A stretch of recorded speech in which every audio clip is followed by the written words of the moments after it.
You know when they say they don't make movies like that anymore? Well, Conclave fits that bill to a T. It's a patient dramatic thriller that uses the newly vacant papacy as its backdrop. So is this deserving of the white or the black smoke? When Cardinal Lawrence is tasked with leading one of the world's most secretive and ancient events, selecting a new pope, he finds himself at the center of a conspiracy that could shake the very foundation of the Catholic Church. All right, so we're going to dive into the good, the bad, and possibly the ugly for this. First off, the good. Okay. First off, we've got a cast.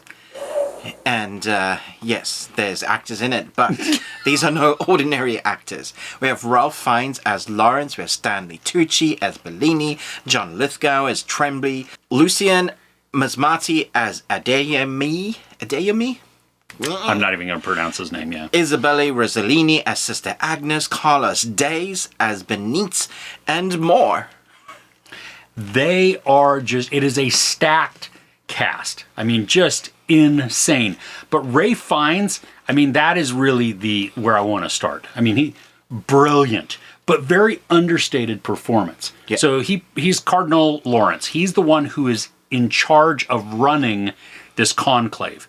And the amount of trepidation and reluctance that he portrays, I love how it contrasts with that overwhelming sense of obedience that he has to carry out his duty. You know, he was so expressive in this, but not overly demonstrative. I mean, he was very, very reserved, very quiet, very just contemplative almost. I was surprised at the amount of emotional moments that we got from him in moments that I wasn't expecting to see. So, for example, when it just suddenly seems like there's an overwhelming pouring of the man that they've just lost. Never mind everything that's going on. The closeness. You don't often see that depicted when it comes to stories about the Pope. It's always about the larger-than-life character. But here we see characters that were best friends. They were like family, been years and years and years getting to know a man that has essentially passed away. So they're losing a loved one.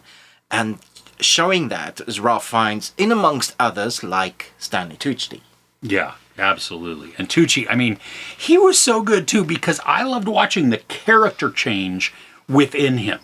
I mean, he gives one type of persona at the beginning and believable. Like we feel for it, we understand where he's coming from. I mean, he's just kind of like, this is who I am and this is what I stand for. And then as the story reveals itself more, we get more insight into his character. And that showcases more depth of him. And do you like that? Do you not like that? Well, that's going to be saved. For the little bit that we do get of Isabella Rossellini, she's fantastic. She often steals the show. When she's in it, she's not saying much, but her performance is fantastic. But when she does say things, it's often a mic drop moment. And I'm there for it. I always love seeing what she's going to do. You know she's going to chew up the scene. But in amongst these high-powered, like, fantastic actors that we know that do character-driven performances, she stands her own, even with a little bit of time that she's been given. Because we also have other actors like John Lithgow. Well, yeah. Well, and Rossellini, she doesn't speak for like half the movie, even though she's in it. Yeah. You know, but she still has that commanding performance. And then, like Lithgow, oh my gosh. I mean, talk about another he's a frustrating character because he's an enigma. I mean, I couldn't tell if he was being treacherous or just being framed that way because of circumstances, because of all the conversations we get. It could lean one way or the other, and that just, drove up the intrigue for it. Absolutely. I loved Carlos Days in this as well. He plays a character that we know a little bit about. There's a lot of mystery surrounding this character. But every time we get to see a little bit as the story unfolds, he's more intriguing. He's one of those characters that you kind of hold up against as you want other characters to be like this person. And you kind of wonder, is he on the level? A lot of that kind of foreshadowing as to what's going to come in the storyline, our characters hold up. And Benitez's character is, or the Benitez character is one that definitely has that going for it. But we can't talk about just the actors. We have to talk about the direction as well.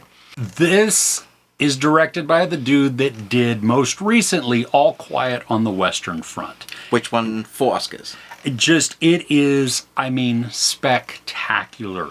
Well, with the direction also comes the cinematography. For sure. Because not only are we getting these very quiet, very nuanced, slow and patient performances from all of our actors, but then the way that the story is visually told it's breathtaking. I mean, it is just stunning to look at. There is so much symmetry that we see. And something that we were talking about after the film ended, because we just sat there almost in stunned silence, the bravery and the strength of resolve to sit on a situation where maybe nothing's going on and to let it be for a minute. I mean, it's brave. There are shots in it, even at the end, that I think many other directors, and I say a lot of other directors, would have been too scared to leave in. This speaks to a confident director. Now, this director hasn't done that much, or according to his IMDb page, but if you look at All Quiet on the Western Front, which is an incredible film, and if you haven't watched it, you definitely should go and check that out. But there's an expertise there that comes into a confidence in directing. Mm-hmm. And this film shows that all the way through the mise-en-scene of the scenes that we get. I guess the ability to stay on a character for longer that feels comfortable, but it's purposeful. So it builds tension, it builds character, it builds understanding. And in a world where our shots average, 3 seconds maybe per cut, this one goes well against the grain, and it sits there and stays on a scene 30, 45 seconds, maybe even a minute, and just is beautiful. It allows us to take it in. And the variety of shots that we get also within this. I mean, there are some wonderfully wide shots that just take in the expanse of something as the character passes through it. But then also we have very up close, intimate, personal shots. Like even the ones you were talking about at the very beginning where we watch tears running down a character's face. And it puts us into their space. Like we're invading them and getting just way too close and personal. But that's what we need, because it's now engaged us within that character's life and lets us experience their emotions. When we talk about the actors and the performances they're giving, we're talking about the cinematography as well. I've literally written a line here that says, the acting combined with everything else, because everything else in this film is a character. So we have the cinematography that stands on its own as a character telling the story visually. We have a lot of directors that work in Hollywood at the moment that do that really well. But there's not a lot of directors that have managed to take characters of each perspective of the film. So we have the actors that are being directed really well. We have the cinematography, the director saying, I need it to look like this, and be brave enough to stand on that. And then we have the score, which is incredible in itself, but also totally a character. It is sparse at times. I mean, there's like a single stringed instrument maybe to just accentuate little bits here and there of emotion. And then you'll get a full orchestra coming in.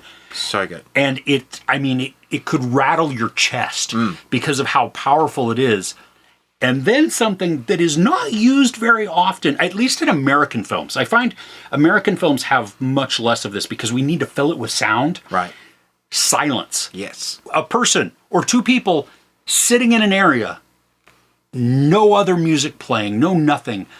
The breath between them, the pauses, and then the dialogue, and it becomes so much louder and so much more powerful in those moments. And the decision to use or to not use the score is also a brave choice. So this again comes down to direction and editing. So the editing has to be spoken about here, because it's one of those circumstances where the director sat with the editor hand in hand and gone painstakingly through the edit many, many, many times to get it to speak a certain language, the story that the viewer needs to be able to get and understand. Now, I think this film is brave, but I don't think a lot of people are going to watch it. I think you're absolutely right. Some of it's because it's kind of that old school way of telling a story, that it is very deliberate and very patient, which in today's storytelling translates to slow. Yeah.